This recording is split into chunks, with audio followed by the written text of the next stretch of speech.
real quick. You both stop real quick. Overtake the steering wheel. Gentlemen, start your engine. Nice and smooth. Get it all done all day long. Got a good feeling about today, guys. Donnie Kite's gonna get through it all and score his first career win in the Saturday Night Racing League Cup Series. What a finish! Too little, too late from behind, and Sebastian Marin, your first repeat top split winner of the qualifying series. He knew it was just a matter of time. Hunter Sr. is victorious. Josh Adams taking the win at Iowa. GC Spider Motorsports takes home the 1-2-3 finish.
You know, there's a song somewhere, something about Ocean Avenue, something another. You can also say West Coast, Best Coast. I don't really agree with that, but it's what they say, it's what we're at. And you know what?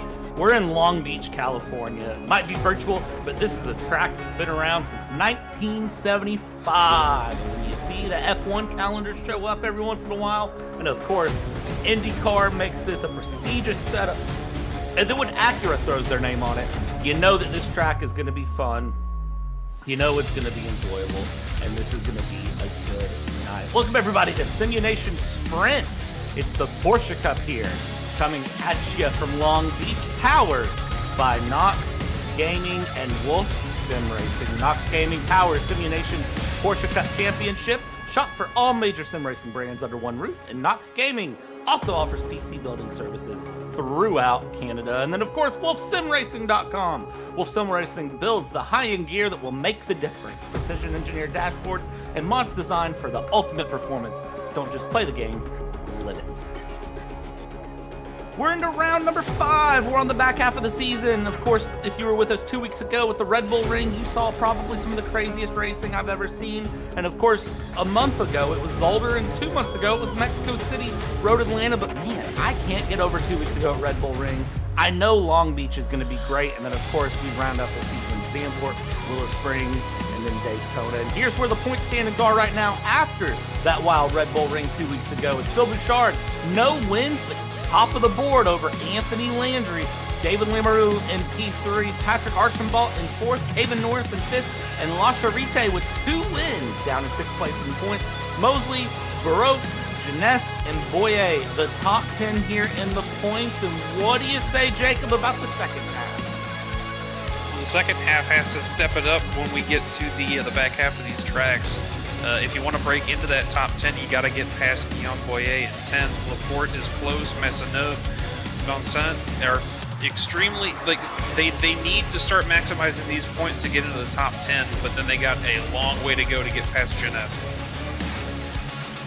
That they do, and where do they have a chance here? Of course, as I said, this is on the back half of the season, round 5, 1.97 miles, 3.1 kilometers, 11 turn street circuit. And let me tell you right now, turn 10 to turn 11 is probably the trickiest corner in all of sim racing for me, if it's not that doggone fountain itself around turn 2 and 3 that give me a absolute horrible time. 40 minutes here, 50-mile-an-hour pit road speed, unlimited tire sets if you need it, local yellows, and 100% fuel. Don't expect to see a pit stop. I just expect to see hard racing all the way through this run. And of course, again, it is myself, Brad, here in the booth with Jacob Linke and Sagar Bakshi behind the cameras, doing the things, giving you the great pictures. But Jacob, we get to see some fun in Long Beach tonight. How are you feeling? Feeling great. We're back in the U.S. We were at Road Atlanta earlier on, and last time out we were at the Red Bull Ring, but now we got a street circuit to contend with, something that these guys haven't really dealt with all this season.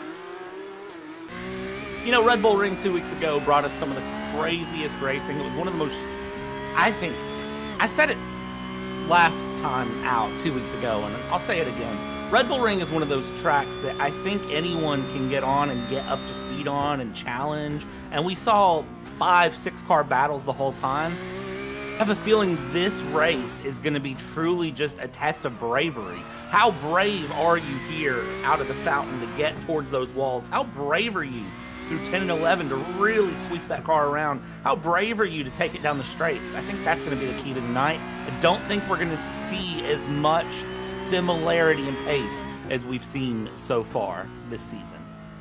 Yep, taking a look on board with Antoine Lacharite, currently sitting in provisional P1 with 2.5 minutes left. With Red Bull Ring, you have the planned out, you got the wide turns, like very heavy straightaways, braking zones. With this, you're seeing the barriers everywhere. Everything looks the same. And it's going to be a lot tighter, especially through that fountain section, as we can see right here with Phil Bouchard rotating around there. He is on a flyer right now, too, to try and get that P1 spot. But it's going to be a lot different than what these guys saw 2 weeks ago. That it is, and I think the grid itself is different than what we saw 2 weeks ago. I mean, look at this. Only 20 cars in today here, and that pace disparity, that difference in pace, 20 cars separated by 3 seconds. That is a massive pace disparity. I'll have to fact check myself here behind the scenes, but I want to say, if I remember it right, 2 weeks ago we had easily over 40 cars, and I think the top 30 were under a second and a half.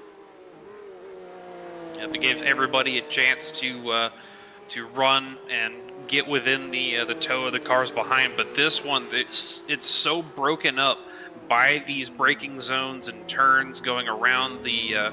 So taking a look at the hairpin right here, leading back onto the front straightaway. We might, even though we only got 40 minutes in this race, we might see some lap traffic come into play. Definitely wouldn't be surprised by that. And it's going to be one of those that lap traffic giveth, lap traffic taketh. I can't say it coherently half the time, but it's one of my favorite sayings in any sort of racing where you can have that happen. 30 seconds left to go here as we go through right on board with Phil Bouchard. Can he close down 0.4 of a second to get up to Lacharite and get back up in the front? We'll see how he does as he comes through. Makes the left turn here onto Pine Avenue. And now it's the run down. It'll be a good sweep to the left and send it back to the right here for Seaside Way. Get as close to that wall as you can and try not to break our camera while we're at it. And now it's the run down Seaside Way underneath the pedestrian bridges all the way through. Hard on the brakes we go, and it's a right hand through Firestone turn to head towards Indy Left is what this is called before the hairpin. Getting a little bit loose there on exit through the hairpin back onto Shoreline Drive for the straightaway, and he is going to pull it aside and into the runoff there to give way to the car there.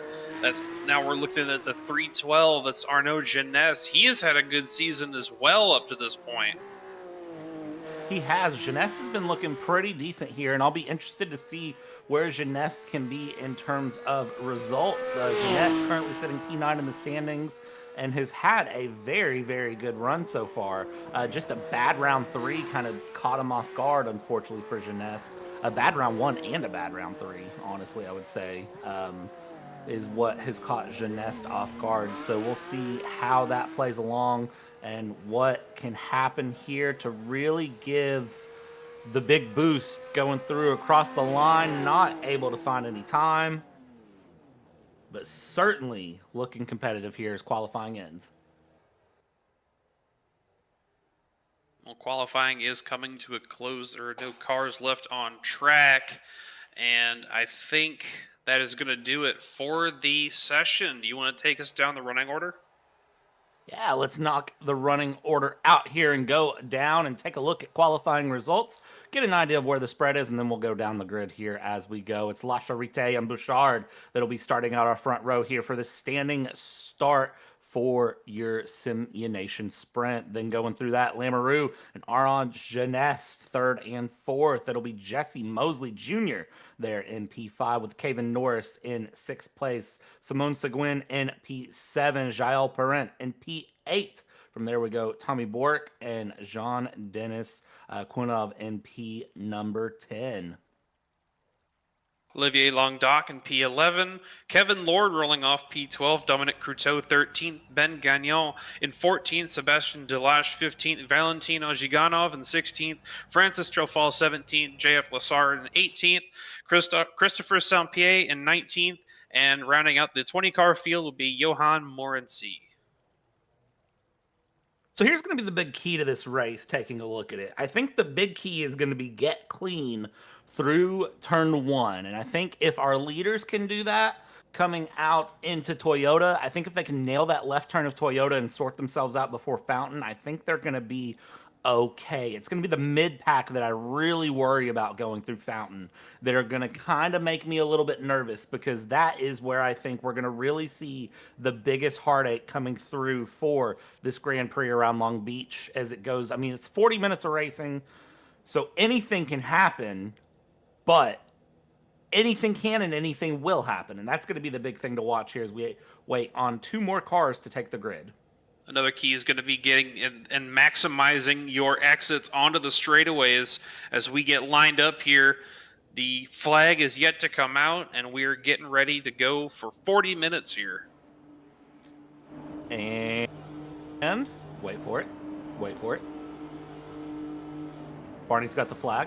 And the Porsches are go. 40 minutes of racing, and that was a bad getaway there from Jesse Mosley back in P5 going through and already being overtaken. Arnaud Jeunesse already trying to get around Lamoureux up the inside, heading towards Toyota. La Charité and Bouchard trying to get away. There's already a big spin in the background there, and that is going to be Ozignov, who has spun. Everybody else trying to work their way through Toyota, down into the Fountain, side by side into the Fountain. It's going to be for Lamoureux and Jeunesse. That is not ideal into the Fountain. We keep it side by side through the Fountain. Sort it out after. And another spin in the background. I believe that was Perret who went around. And it was big around there, so some drivers already finding attrition. We've not even made half a lap. He gets it back going, and he's got some damage to that car as he's being caught up very quickly. 4 spots lost after that one as Gagnon is on the back bumper trying to get back to him. We're going to take a little look here at what happened. Going through, ends up getting bumped by the 28 of Tommy Burke, and he just backs it into the wall. Thankfully, it didn't damage the front end too much, but that rear damage is going to damage both the diffuser and his downforce as a whole. Yeah, and it looks like there may be a little bit of suspension woes coming in as well. You can see the big dent there in the back because he slapped the wall at an angle, and I hope that suspension is okay more than anything. We'll see here. He stays out. He's going to drive it through, and this is the thing with this 40-minute race. You don't really need tires. You don't need fuel. So anytime you get damage, it really is a calculated risk of, can I drive with that damage for 40 minutes, or do I need to sacrifice it and go into the pits here? So we'll see for Jael Parent where this really affects, because this is a track where if you get any sort of damage, you expect to get it, but you really have to watch because it's nothing but just tight corners coming through. So when you get that damage, how much does it truly affect you here as we go 3 minutes in? Oh, that's a big round. That's Sebastian Delage. That's a teammate too, Parent. Delage going around as well, making contact with the wall. Doesn't look like he's got any nose damage. Just ended up looping it through there. Might have had some help. Oh, wall contact from the car just ahead of him. and side by side into the fountain section. Might try to make a move here on the, oh, there's another slow car. This is a 345. He's trying to go around, up over the curb, contact, and around. So that was Johan Morency there, who actually got spun around by Delage. I believe I said that was Delage spun by Morency. I think I said it backwards. So big moment there in the hairpin. That is Tommy Bork that I see, who I believe has absolutely broke a Porsche on the wall. That's a big round. All right, so Red Bull Ring was the race of tight fights and battles. We're going to get a replay here. What happened to Tommy Bork? Well, I believe that the hairpin has claimed its first victim of many for the night. Take a look at the 28, who was in contact from before, and he just loops it on exit, claps that left rear against the outside wall, and loses all that position, almost backs into the 191 as he gets past, but he gets back going, and I don't think he's hurt too bad. He just needs to make up those spots now. He definitely looks like he's not hurt too bad. I think that is a case of, you know, you want to be further up the field, and this is one of the things I think really drivers end up fighting themselves on. They want to be further up the field, and they know they have pace, and you end up over driving. It's actually something I'm working with a driver on right now. I've been spotting for a friend of mine who is racing in truck series, and one of the things I've been telling him is you drive good, you drive consistent, but when you try to push too hard, you're over driving, and it's not that you don't have the skill, it's that you're just pushing too much. Reel it back 2% and you find 5%. It's a very, very weird thing to explain, but I promise you, if you're a driver that is looking to get some pace, reel it back 2%, you'll find 5%. Just trust me, it works. I never said it made sense. I just said it works. If you don't want to push more out of the car than it has to give, watching this battle for the second spot with Lamoureux and Bouchard, La Charité already stepped out to 3.5 seconds as we almost had a moment just there with David Lamoureux in the 25 on the third step of the podium right now, still locked to the back end of Bouchard as they head down the straight. Heading down the straight, here is the left-hand turn we go through, and look at this, just trying to set something up, trying to make a look inside, outside, keep Bouchard honest, make sure Bouchard doesn't try to do anything too funny here and go through, because that 3.4 seconds, I mean, there's still 35 minutes left in this race. That could close very, very quickly if you get through, and it does look like here, really looking at it, Lamoureux is the faster car by just a little bit here. I mean, granted, I say that in the last lap he was 7 minutes quicker, so we'll see how much more he's able to close this gap up as they go out of the hairpin, down the main straight they run here, down Shoreline Drive into Bridgestone. Let's see how this really plays out for second and third. I don't think Lamoureux meant to take that last turn as tight as he did, but he keeps it straight. Almost got turned around on the curbs there. And I think the biggest thing that this race is going to show, like the big winners out of it, is precision. You want to hit all of these corners as tight as you can, but don't push it too hard, otherwise you're going to make a mistake, rotate your car on exit, clap the wall, and it's going to be whoever is. It's going to be a last man standing situation for a majority of this. Watching back, Kevin Norris in the 774 battling with Seguin for that 6th spot. The 6th spot here, you can see the drivers battling through and around, and there's Mosley in 5th just ahead as they come along. Again, you've gotta, it always is tricky with long leads, just how close you have to get to the walls, but how much room you still need to try to lead at the same time, because you need to not hit the wall, but you need to basically all but hit the wall to really maximize on these corners and on the run through here as we head down into the Indy left, heading into hairpin, and now this is where you can really make or break some speed out of this final corner, and now flat down Shoreline Drive we go. And let's see how this handles through. The gap does open up a little bit down Shoreline Drive because you have some drivers that will opt slightly different runs here depending on how they feel. Some drivers are going to want a little bit more pace in the car down straightaways. Some drivers are going to find a little bit more pace in corners, and that truly is a combination of there is a little bit of draft that can be found here in these cars down this place as well as we jump up for this battle for second place. Lamoureux and Bouchard here, the 73 and the 25. this is going to be one of those that we watch the whole time, because this is going to be a tale of two titans all the way through. They have been fighting at this within almost 0.3 of a second every time that they've gone around this track. Almost 10 minutes in, and they have not stepped away from each other at all, which has allowed La Charité to open up 4.3 seconds over them. They need to sort this out if they want to try and catch him. Here's the thing. I wouldn't count out Geneste in the 312 either. One of the things that I'm looking at as well is that 312, who's consistently been closing this gap little by little as we've gone along. And I've got to wonder, is there tire strategy coming in? A little bit of tire saving, a little bit of tire giving. I mean, you go straight and then you make a 90-degree turn. You go straight, you make a 90-degree turn. That's the majority of this track. And remember, Geneste won last time out here in the Red Bull Ring 2 weeks ago. Geneste is a crafty driver, and I wouldn't be surprised to see that 312 near the end of this race really close things up on the drivers ahead. Yep, super consistent, able to get half a second on Lamoureux that time, as Bouchard has kind of stepped it out over him. 7/10 of a second now separating second and third, as Geneste is very slowly catching the top three once again. Keep trying to catch, keep trying to close up here. Let's talk about some of the names that are not here. I don't see Anthony Landry around as I look at the drivers on track. Anthony Landry currently second place in points. This is going to put a big damper on his points run going through. Of course, Lamoureux is here running P3 in points, P3 on track right now. Phil Bouchard is the leader in points, running second on track right now. And then, of course, you have Archambault, who is currently P4 in points, and I don't believe I see Patrick Archambault either. So a few of the big names here on the run so far not here, and that's going to give drivers like Kevin Norris, like La Charité, like Tommy Borg, the chance to close some points gaps. Of course, with Tommy Borg, he's had maybe not an ideal day down in P18 so far.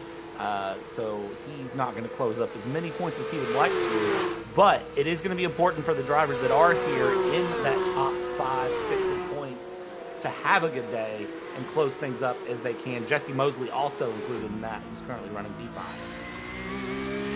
And on board with Dominic Courteau right now. Closest battle on track between him right behind the Rolex car of Kevin Lord, with Olivier Languedoc just behind, tucked up, and we're seeing about as close of a battle as we saw between Bouchard and Lamoureux earlier.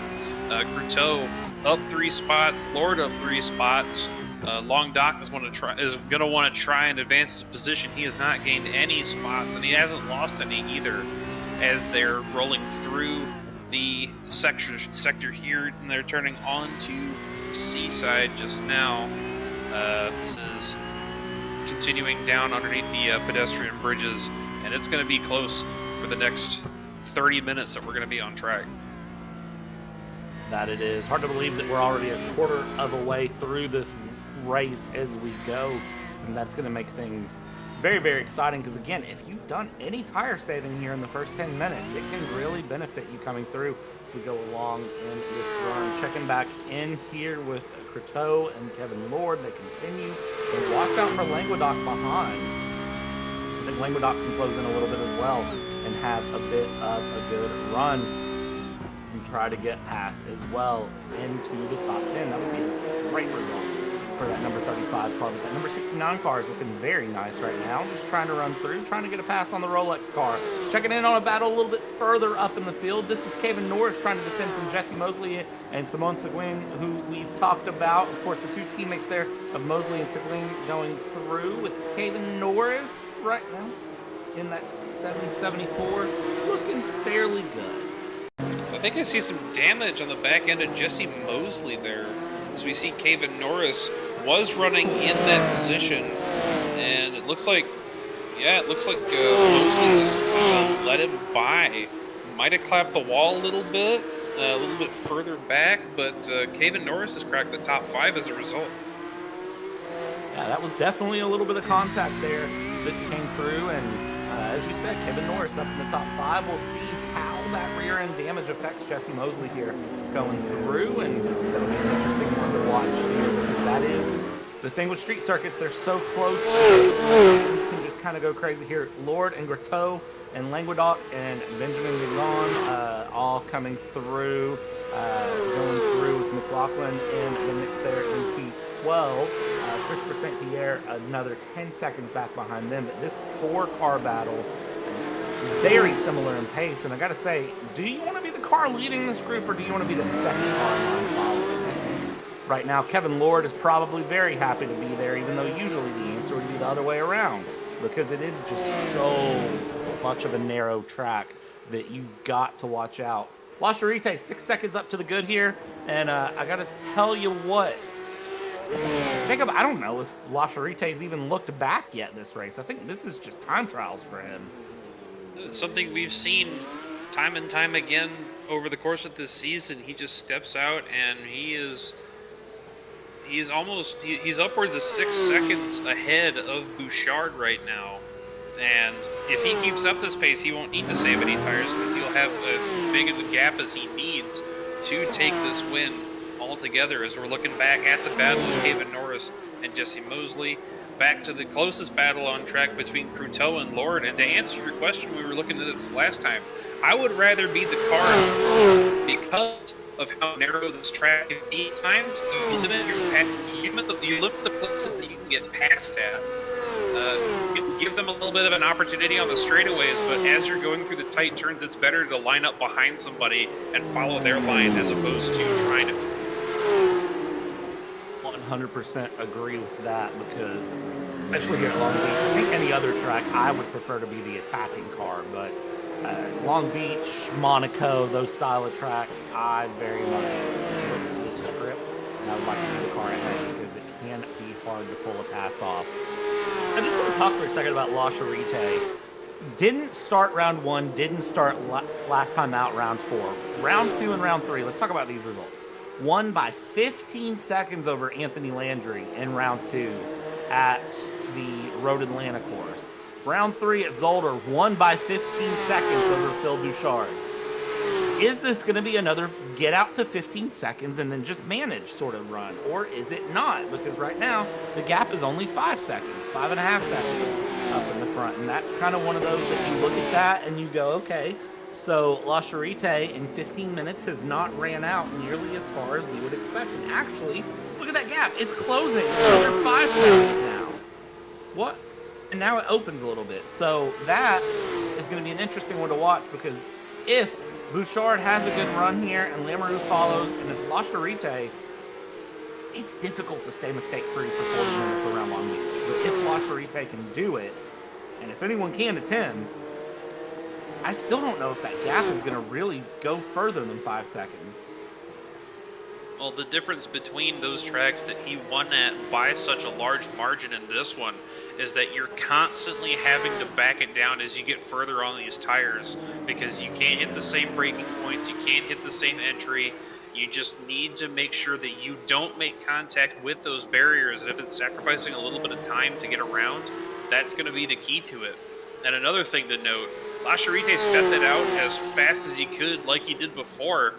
His fastest time, the fastest time of the race, 0.5 of a second faster than Bouchard's time of a 1:19.7. La Charité said a 1:19.2 earlier. Amazing to see those paces. Last lap through, Bouchard was faster than La Charité by just 0.5 of a second. So, I mean, the pace is very similar, very solid going through. Look at this. I think Kevin Lord might be actually getting under some pressure here coming through by Dominic Grateau as they go along the front stretch. This is a closer gap than I've seen this here in a minute, going at 0.3 of a second. Let's see how they close this gap up as they go through. Checking in with Grateau, trying to hold on, able to stay right on the back through Toyota. Through the fountain we go, and now this is where you make the double right-hander. And let's see, going through Acura, I don't see anything crazy yet. And now we go out here towards the Ducati turn, and then it's down Pine Avenue. Let's make this left here, and then let's hit Pine Avenue right there on the rear bumper.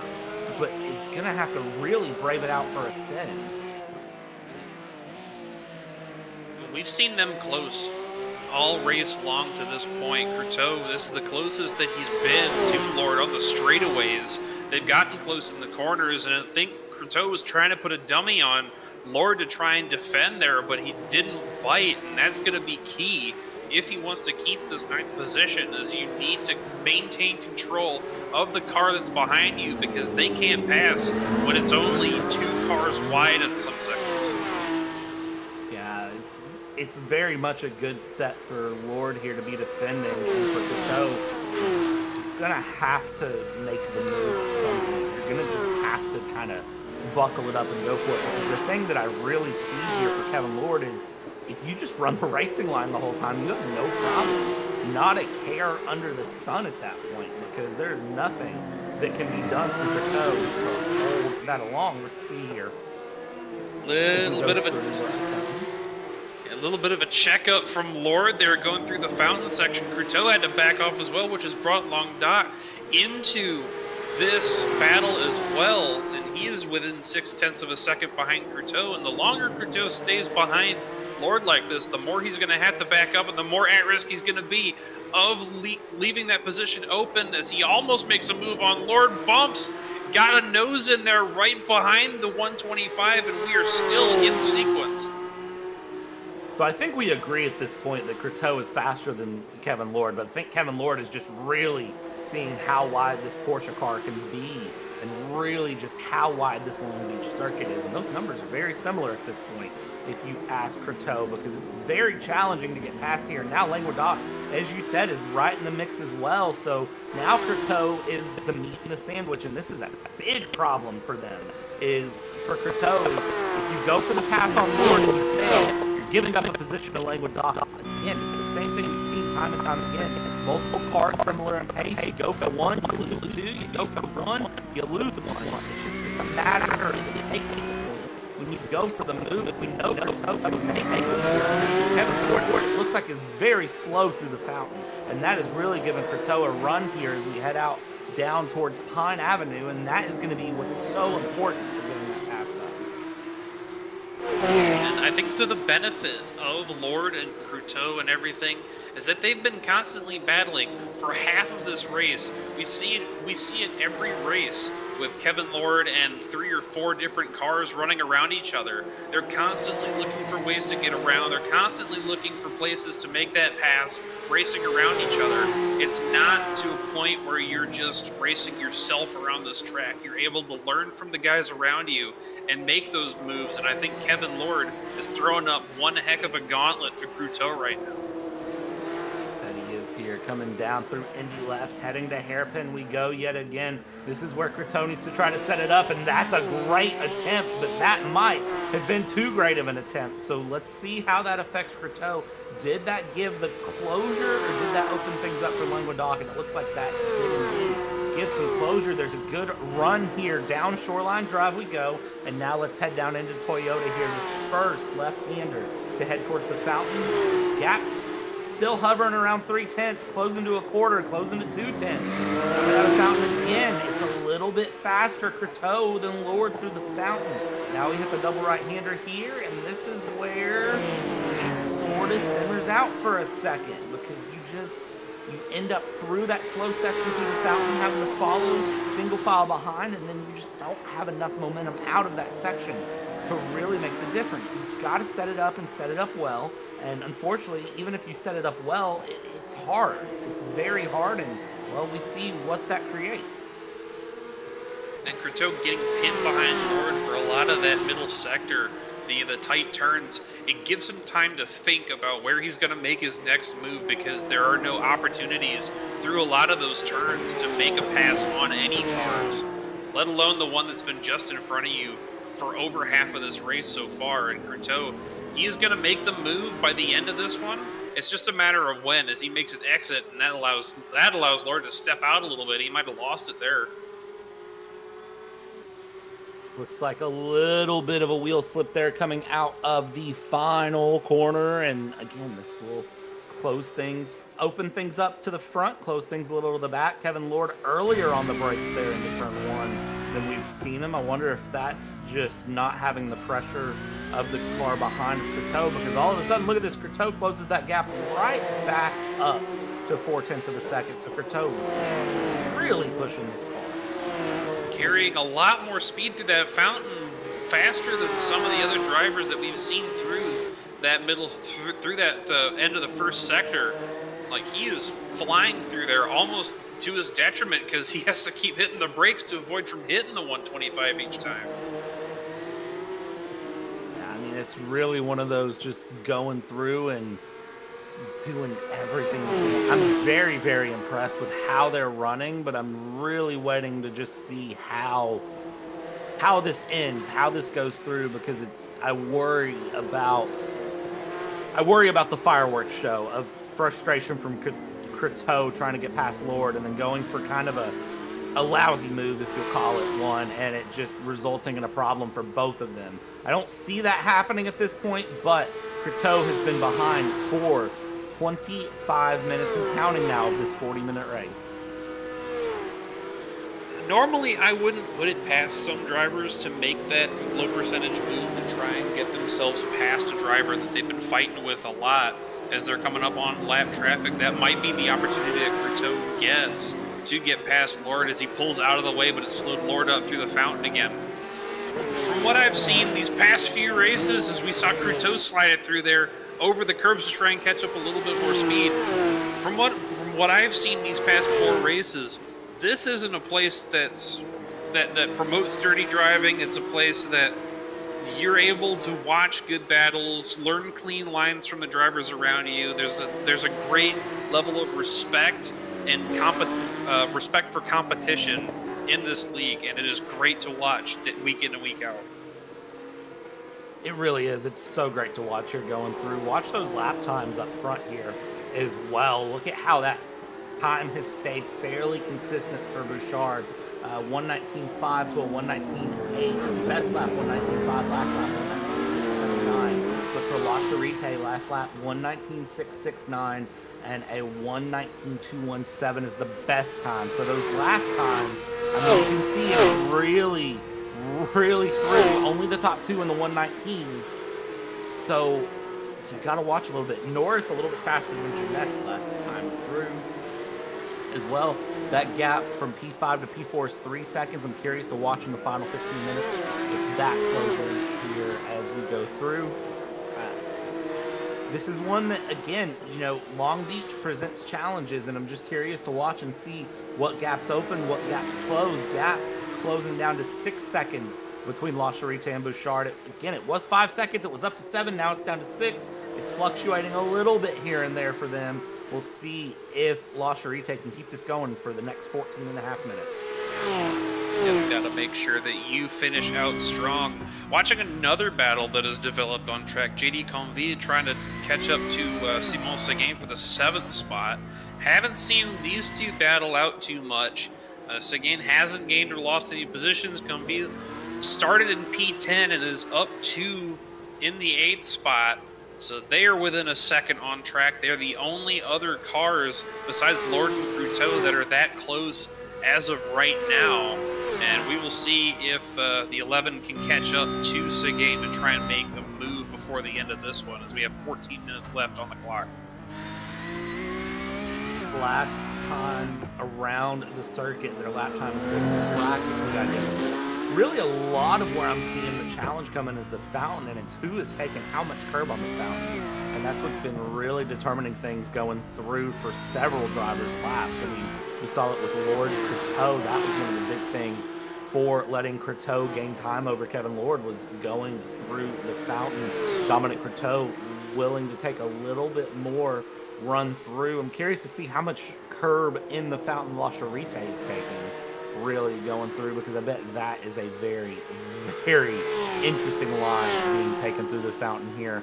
Still watching for Quinil to make a run here on Seguin, going along that number 11 car, looking very quick here. Maybe it's just the green paint, but looking really good here, trying to close the gap as they go. But again, just a little bit slower, I think, than the number 63 of Simon Seguin going through And let's see here as they cross the line. What's the pace difference? Because that gap has opened up yet again. Last time out, the number 63 was a 9:02, and the number 11 was a 1:21.250. Yep, everybody's starting to stretch it out. No battles on track within a second. As of right now, the closest one watching the 11 with Simu Nation within 1.5. Courteau and Lord still within 1.5 of each other. But Lamoureux up at the top of your field, running in P3, is closed within 2 seconds of Phil Bouchard, so we might see a run toward the front by the end of this one. I'm just watching to see really how that gap fluctuates through, because the thing is too, depending on where they're at on circuit, the gap fluctuates a little bit as well.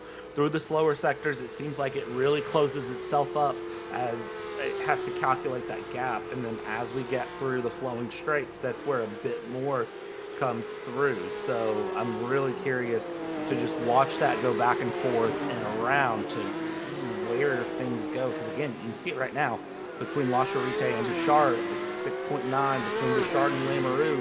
The gap down to 2.9, 2.1, 2.2, and then it kind of opens a little bit too, just depending on which car is on which sector of the track. So let's see here in the next 11 minutes. I wouldn't be surprised to see Lamoureux try to close. It's one thing to catch, though, it's another to pass.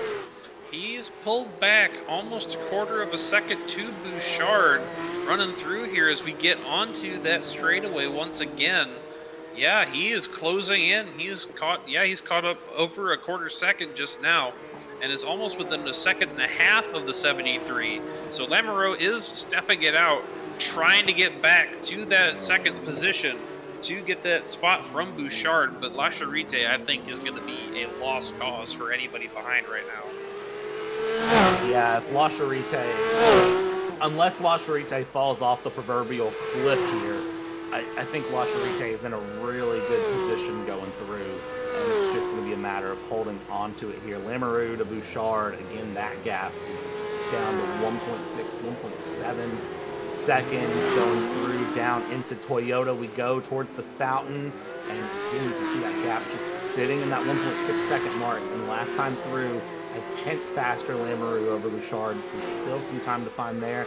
And something to note, Jeunesse half a 10th faster as well going through. So, I mean, I don't think there's enough time for Arnaud Jeunesse to close up, but certainly going to give the whole college try looking through the times here on the board as well. I think Langlock is trying to close in on Courteau a little bit here, the number 35 and the number 69. This battle is going to start to open up. I think Courteau had a little bit of an error on the last lap, was a second slower here. Oh no! That's a big error! Dominic Courteau with heavy contact to the tire barrier, and he has to have that right rear out, making solid contact with the barrier. That allows Languedoc to get past. We could take a closer look at what might have happened. I think he just sent it in too fast. And let's see here. Yeah, I think he knew the pressure was there. It snapped off the curb a little bit. Okay. A little bit too much curb that time around, and that's one of those he's going to be scratching his head and going, I've done that the same way every time for 30 minutes now. Why now does it slide? Like I said, once you get into the later stages of this one, the tires have a chance to wear. You have to start backing it down a little bit. You want to push as hard as you've been all race, but if you push too far for what your car can give, it can give you moments like that. And Courteau is just bleeding speed right now to the cars ahead. That's going to really hurt for Dominic Courteau. That is going to spell a bad day tonight, honestly. And that is not what we want to see. So in here, under pressure now from the number 11, we come through. This is going to be where I think the 63 starts to really feel the pressure as well going into the final 8 minutes. We're going to see this close up here, get competitive, and you never know who's been saving what going through the end of this race. Yep, taking a look once again as Conville has stepped it up and catching Simon Seguin within 0.8 of a second. Now, this is the closest battle on track for the moment, and it's the same battle that we were seeing before. Just able to get that position and get through the tighter turns a little better than Seguin and gain time on them as they make their way down the straightaways, but ends up dropping it off once they get onto the straights. Dropping that little bit of time there on the straights is what's really making the difference from the catch to the pass. And for Convier, that is going to be really where things come through. So we just got to watch for Jean-Dane here what can be done to make that difference up here, coming through the straights and the corners and the twisty bits and the fountain. What can we do here on this historic street circuit that hosts IndyCar regularly, and of course used to host Formula One, Formula 5000, I believe, ran here as well, if I'm remembering correct. So you just got to wonder if Porsche Cup can have some good runs here. You never know what'll happen as we go through 8 seconds the lead here, La Charité over Bouchard with 6.5 minutes to go. And that gap continues to stretch here as La Charité, last time through, was only 0.2 slower than the best time that was also set by La Charité. 119.4, the only car left running 119s, as he is putting on a clinic like we saw 2 times before, just maximizing his points, got the fastest lap, led every lap of this race over the past 35 minutes, and he is trying to make a statement and make up for those races that he didn't make. That is going to be the big key here, is if you've missed races, when you can show up, if you can show out, makes a big difference. Is a little bit of a slide there from La Charité, but the car control to catch that slide before it can even develop into really being anything more than just the lightest little bit of tire slide, and really shows the difference in pace there. It's almost like the car's just floating through corners in ways that other people just can't seem to find here. Coming through hairpin, you can see just how close to the wall on entry, on apex, and on exit La Charité is willing to go here. 5.5 minutes left to go, crossing the line. Should be approximately 3 laps to go, if I can do math. I might be wrong on that. I guarantee you that, Jacob, you're about to tell me I'm wrong on that. It's going to be about 3.5 to 4, as we're running about, he is still running the fastest laps on track within 1:20. So that is going to be about at the 5-minute mark for the rest of these laps. So he's going to be fighting as hard as he can. Like, we saw it before. He is racing to put as much time over the rest of the field as possible at this point, because he was fighting to put that 15 seconds over the rest of the field the other 2 times. And Bouchard is almost 9 seconds back right now. Can he get to 10 seconds before the end of this race, as we see him get past one of the lap cars? He has lapped 6 cars in the field, by the way, just to put that note out there. He's lapped 6 cars in the field, all the way up to P14 here, just casually in this race, which is amazing to see from La Charité going through and along. Checking out Bouchard here, I mean, you can see the difference in car handling and just the weight transfer, too. That's one of the big things with these Porsche Cup cars, is that the weight transfer can be something tricky to master. And if you can master it just right, I mean, it makes a world of difference here. Bouchard crosses the line. This time over the line, it is a... What am I timing? What to refresh? A 120.2. Last lap for La Charité was a 119.6. I mean, come on now. This is getting a little ridiculous. It's not. The one thing that we need to point out here, it's no discredit to Bouchard or Lamoureux or any of the guys that are running up at the front. La Charité has just been on a different level since he's been showing out. Bouchard is 3 seconds faster than P3, but La Charité is 9 seconds faster than Bouchard is. So it's good, great, and then we're seeing just a masterclass from the 121 again as we look further back at that battle for P7 starting to close up once again. battle for P7 has been heating up and simmering out here, and it's gotten to a gap of about a second and a half now. At one point, this gap was about 2/10, 3/10, and now it's expanded out to about a second and a half. It's going to start to close again, so it's going to be something to watch here. And also, Lamoureux, last time around, 119.992, so just within 120, but 3/10 faster last time around than Phil Bouchard. I don't think that's going to be enough in 2.5 minutes to close that gap for P2 and really make a run unless Bouchard gives a little bit of help. But you never know here what can happen. Check back in with La Charité running through the other teammate there to Jean Benet going around. Let's see here, the 121 of La Charité. Again, I'm so impressed with how willing they are to get right up on the wall, use all the curb, push it through. I mean, that might have been a little bit of a wall tap there. Just a little bit of help to go through. 2 minutes to go. I would say next lap will be white flag.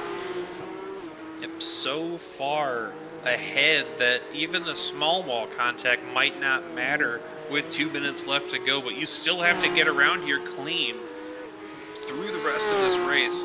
So it's not entirely out of the realm of possibility that we do see Bouchard claw that back, but it would take an absolute calamity from La Charité at this point as he's starting to catch another car up. I think that's Christopher Saint-Pierre in the 12th position that is about to go a lap down. We've seen crazier things happen, though. Let's be honest. I've seen crazier things happen. So it's not over till it's over as we go through here. White flag this time by. Final lap starting here for this Porsche Sprint. La Charité just needs one more clean tour of these West Coast California streets. You can see that car absolutely on the ragged edge of grip as we go through Toyota, go through Fountain, and now we hit the double right-handers here, and you just really push that car all the way along. That Porsche having everything to give, and it's being demanded of it coming through.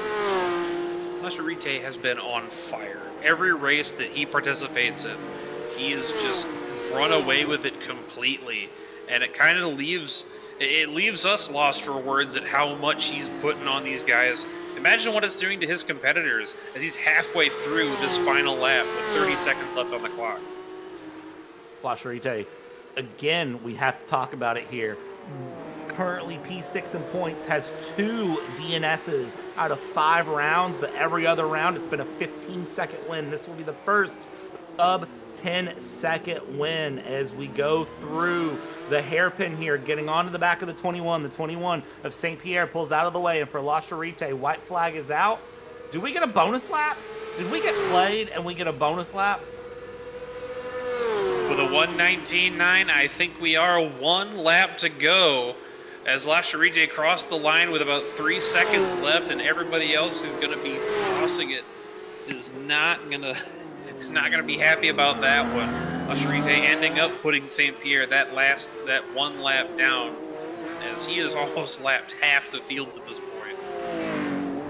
Okay, I was not expecting a bonus lap there, so La Charité, thank you for taking my expectations there of a 40-minute race. That is amazing to see, but I do want to touch on points here. Even with this win, I do not believe La Charité will get back up into the lead of the points like he was 2 weeks ago here, because here's the problem. Bouchard is here going through. Anthony Landry is going to drop down the order, not being here. Lamoureux is here running P3. And then, of course, we have to look at Archambault, who is not here. Kevin Norris, who is here running P5. So the points will shuffle, but I do not believe La Charité will come out on top, at least in points. But who cares when you've won 3 races of the 3 you've shown up for La Charité? That 992.2 in lime green and black is going to look really good in first place, and La Charité will win the 40 minutes here around Long Beach. Nothing that anyone could do to get up to that 121 machine. For a 3rd race this season, he has just completely stepped it out, and he did get a 10-second gap over Phil Bouchard.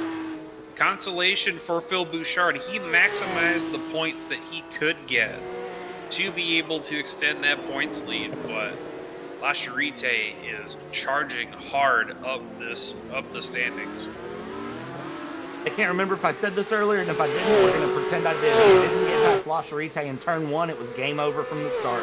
And, well, that proves the point. 10.1 seconds going through as we wait for the last of the lead lap cars to cross through. The number 11 not able to get past the 63 here. And Kevin Lord still able to hold on to P9 here, coming through with a great top 10 finish. Oliver Languedoc in P10, and Croteau, that number 69 car, and a very, very nice P11, the last car on the lead lap. 11 cars out of 20 finished on the lead lap. Now that is how you know the leader was on a different planet in pace. Just a great run by everybody. Some mistakes, some wall contacts early on, but the last 30 minutes of that race was just all class. Man. And you can see how some drivers feel about it. That is Simone Seguin going through and giving Shoreline Drive a bit of a show. Let's go through the final results here. La Charite wins, and great style. Again, a double-digit win. 10.1 seconds of Phil Bouchard. Lamoureux in third, Genest in fourth, Norris in fifth, Mosley, Seguin, Quenneville, Lord, and Languedoc. The top 10 here. Croteau, after some contact with a tire barrier, brings it home in P11. Christopher Saint-Pierre gets lapped just at the last second in P12. Benjamin McLaughlin rounds out in P13. Trofall in 14th. JF Lassard in 15th. Johan Morenzi keeps it clean. 3 laps down over in P16. Valentin Nosganov with the first off of the race. P17, Jael Perrin in 18th. Tommy Port with that heavy wall contact, ending up in P19. Sebastian Delage rounding out your 20 car field. That was a wild race there around Long Beach. I tell you what, it's always interesting to see, and I think we need to catch up with our race winner here. Again, 3 for 3 of the 3 races you've been to, Mr. La Charite. I have to hear, how do you continue to do this week after week? Hey guys, thank you. Yeah, it was a good one. I think Long Beach is one of my good tracks, so yeah, played well for me. It was a lot of fun to watch you up front, but I gotta ask, what is it about Long Beach that makes it one of your favorite tracks? Is it just how narrow it is, or what is it that really makes the difference for you? Yeah, exactly. It's all about, position the car at the right place, and if you do a mistake, you're in the wall, and also with the bump as well. You cannot like steer as much as you want, and put fully throttle in every exit. So yeah, it make it super hard to drive, and yeah, I like it like that. Absolutely. And in 2 weeks' time, it's going to be Zandvoort. How are you feeling about Zandvoort in 2 weeks? Will we see you back? And is it going to be another 10-plus second win? Yeah, I would like so. I don't know my pace there, but we'll see. Awesome. Congratulations, Mr. La Charite. And hopefully we'll talk to you again in 2 weeks. Yes, sir, guys, and I just want to thanks SAS, Toyota, Castrol XPN, and Chain of Life, and also Pass SM as well, and you guys. Have a good one. Awesome. Thank you.